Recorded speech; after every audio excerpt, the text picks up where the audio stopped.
A group of Kiwis under the banner Generation Zero showcased their vision for Auckland at this year's Sustainable City Showcase. Held at the Cloud on Queen's Wharf, the showcase hosted over 120 exhibitors, all focusing on creating a more livable, low-carbon city.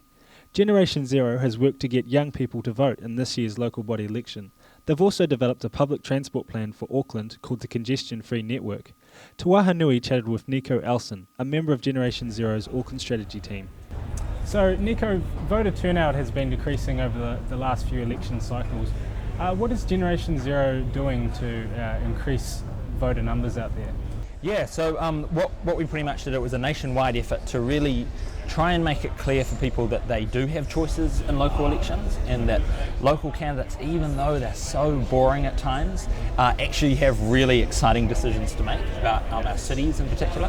And so what we tried to do is pull out lots of the things that we cared about and talk to the candidates about them, grade their answers, and then just get those simple A+, B+, D- grades out to them. Can you tell us a little bit about the Congestion Free Network? What will it mean for Aucklanders?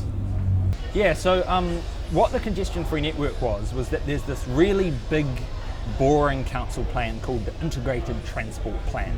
And that's pretty much a wish list of every politician pretty much puts their pet project on it. And that blew out to $68 billion, which is about the same budget as the government for 1 year. So that's a huge amount of money, and it's something our generation was worried about. The other thing is that they did modelling on what that program would do. And that would actually, even though there was lots of public transport in there were lots of big motorway projects as well, and lots of lanes that were added to existing roads. And while that sounds like it might help congestion, what it actually did was encourage more car use and not really solve the problem of transport in Auckland. It just it's like loosening the belt on a overweight person. It really doesn't actually, get the use down. So Congestion Free Network was a response to that. How will the Congestion Free Network make Auckland a lower carbon city? What this did was pull out the good public transport system projects and put it together as a network and say, look, if we focus on this for the next 10 years, we can actually reduce emissions and give people choice.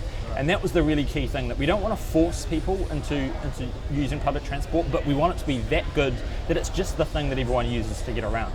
And that's where that real efficiency comes in, that you can have an option to use that just uses hardly any emissions whatsoever. And so that would get us way closer to the reduction of 49% rather than going up by 25%. At the moment, what are some of the barriers to Auckland becoming a lower carbon city? It's just that we've been doing the same thing over and over again for the last 60 years, which is more people arrive in the city, we build another suburb further out, we build another motorway to get there, and every time we do that it takes longer to drive, more cars flooding into the centre of the city, and that really breaks the whole thing down. We've got to start to move away from that, but we've reached that critical mass where it won't work anymore, so it's getting over that thinking, unfortunately.